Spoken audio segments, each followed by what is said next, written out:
Hi everyone, today I'm going to share our research findings on STEM and non-STEM graduate student satisfaction, the effects of advisor gender and cognitive attitudes towards academic careers. I'm Emin Öztürk and I'm a postdoctoral researcher in College of Education and College of Engineering at University of North Dakota, and I'm working on gender dynamics in student satisfaction and well-being. So why student satisfaction is important? It's important in terms of the student outcomes like student engagement and student retention. Also, it's important for academic institutions in terms of perceived brand identity, the prestige, and the global rankings. More importantly, it's important for student attrition, as previous research findings indicate that student attrition is not primarily related to financial reasons. It's related to student dissatisfaction with their advisors and their dissatisfaction with the programs. So current research provides mixed findings on satisfaction. Majority of the findings indicate that students satisfied with their advisors and academic programs. However, recent findings on satisfaction indicates graduate students dealing with the high level of stress, anxiety, and suicidal thoughts. One of the potential significant factor in student satisfaction may be a discipline, particularly STEM and non-STEM disciplines, so related to their unique features. And other one is the advisor role. The previous research on advisor role and student satisfaction basically focused on two theories. One of them is the stereotype threat, another one is the role model theory. Particularly, role model theory may have potential influence on student satisfaction, as there is a lack of representation in women in terms of women in color and female advisors in STEM disciplines. Our research question, the first question, we focus on STEM and non-STEM graduate students satisfaction scores, if they're significant differently. And in the second question, does advisor gender affect STEM and non-STEM graduate student satisfaction? And we tested the following hypotheses if there's a relationship, significant relationship between student STEM and non-STEM student satisfaction and advisor gender. And the third question, we focus on cognitive attitudes. Does cognitive attitudes toward having an academic job affect STEM and non-STEM graduate student satisfaction? And we examine the following hypotheses, that if there's a significant relationship between their cognitive attitudes and the discipline. Our data includes two parts. One of them is the gradSERU data. Another one is the administrative records of 2019 of a Midwestern Research University. And our DVs included overall satisfaction with the graduate program, satisfaction with advising, satisfaction with research experience. And our IVs include cognitive attitudes towards academic career and discipline, advisor gender. All of the IVs are binary. So to measure cognitive attitudes, we use the following item. How likely do you believe you will be obtaining a faculty position in a research university upon completion of your degree? This is originally a 5-point Likert scale item. We code it as a binary. And students who enrolled engineering, science, and Polytechnic Institute programs coded as STEM groups, and other remainder of the students coded as the non-STEM groups. And our each DV includes different type of the Likert scale items and a different number as well. The overall satisfaction includes 7 4-point Likert scale items, and the items are related to quality of instruction, quality of advising, supervision, opportunities for research and teaching, overall graduate program quality, value of education, and program climate. The correlations are usually moderate level in this dependent variable.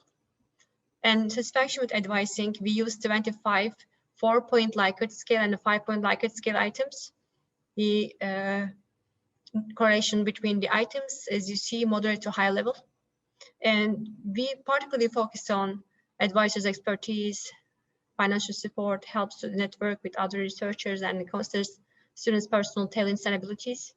For the research experience, we use 7 5-point Likert scale items, and the items included specifically for components: assistant faculty in research, conducting research collaboratively and independently, publishing peer-reviewed journals, and grant writing. The correlation between research experience items seems moderate to high level. For data analysis, these are the ordinal scales, so we need to rescale them to average, to calculate the average of each DV.